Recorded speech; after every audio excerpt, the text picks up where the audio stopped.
Hello, Charlotte Writers Club. My name is Rick Prill.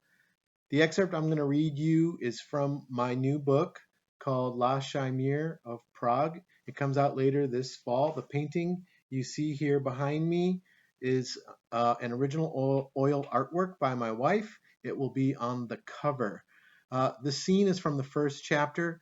In part one, his mermaid bisexual ex-girlfriend Ingrid drowned under mysterious circumstances. Joseph moves to a new apartment and discovers that the woman who lived there before him, Blanca, died on the premises. So here goes. Last night, I watched the movie Platoon with Liuba and her boyfriend at the Roxy. The redheaded flirt tickled me in the ribs, right in front of her boyfriend. Her eyes flashed. He didn't seem bothered. At the end of the movie, I shook his hand. She kissed me on the lips. I stepped out the door, cobblestones, the tangerine nimbuses of the streetlights, like beads on a string, the night's necklace. I headed for Old Town Square. A blind alley curved away.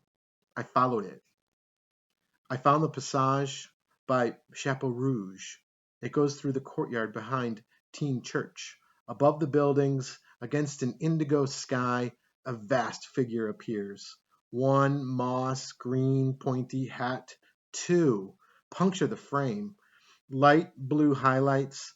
They crown a bright ochre visage with dark eyes. The Church of Our Lord before Teen is probably the most iconic feature of Old Town Square. Built in the 14th century in the Gothic style, the twin 80-meter tall steeples are ensconced in 8 spires. The northern tower is called Eve. The southern is named Adam. Prague is known as Stověžáda, a Czech word meaning 100-spired. Could it really be 100? I looked it up. The count is over 500. The spikes raked the navy sky. The movie sparked something in me. The character, Chris, stares down 2 conflicts, one with his platoon and the other with himself. I can hardly compare my expat experience to Vietnam. That was a soldier in an unwinnable war. This infatuation with Karina, this is a chimera. Bereft of purpose, I obsess over an elusive young woman. I emerged by the statue of Jan Hus, a reformer long before Martin Luther nailed his demands to the church door. For his beliefs, Hus was burned at the stake. Even this late, nearly 1:30 a.m., people roamed throughout the square. A drunk slept on the bench at Hus's feet. I continued past the astronomical clock. It tells more than just the time. I turned left up my old haunt, Železna, Iron Street. I steeled myself past my old fairy tale flat, the place I had when my mother came to stay, the thick wooden door and the archway. I continued in the direction of Wenceslas Square. What's my purpose? Why did I come here? I dug my hands into my jacket pockets as if I could find an answer in there. I didn't come to Prague to find a woman. I came here to shake up the path I was on. A predictable trek, a couple of dead ends, a failed first marriage, a soul-sucking career in corporate America, the pipe dream of writing a novel.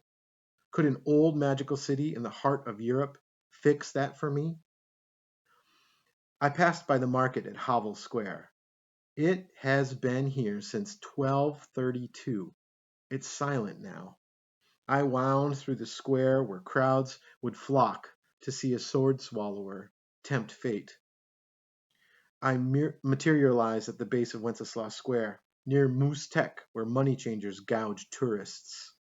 I sauntered by the Botcha shoe store. Isabella would meet me in front of the window display. She wore wedges and a short skirt. She stands there in the twilight.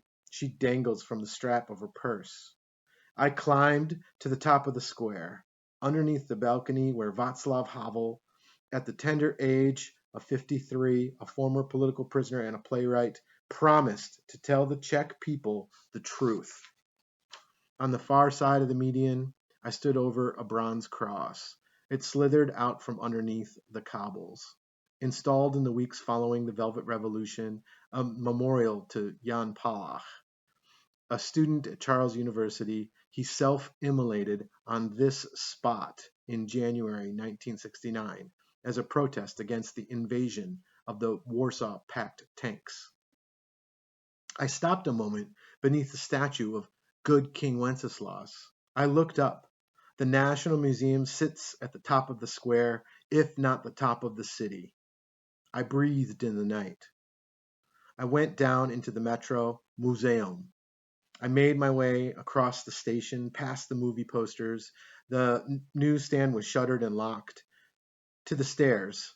I cut through the park. I ambled up past Radost, velvet couches, and vegetarian cuisine. The name means joy. That's a stretch. Sunday nights, they host an English language open mic called Beef Stew. Something to do with fire. Jan Hus was burned at the stake for his belief that no one could buy his way into heaven. Jan Palach doused himself in petrol and lit a match. Covered in flames, witnesses say. He jumped a rail and ran. A human meteor. His suicide note was titled Torch Number 1. In it, he sought to awaken the national conscience. Awaken the conscience. That's it. That's my purpose. Stop ignoring what happened. That was tactical, for survival. Now I need to remember. The night chill refreshed my lungs. Nearly 2 a.m, I lurched along. At Ipe Pavlova, I turned left. Pavlov, as in the dogs. I panted. I trudged up the hill in the direction of Peace Square. The church of St. Ludmilla loomed large up the hill. The grandmother of good King Wenceslas, she was killed by her own daughter. It's a peaceful spot, especially in the dead of the night, with the facade of the church lit from underneath.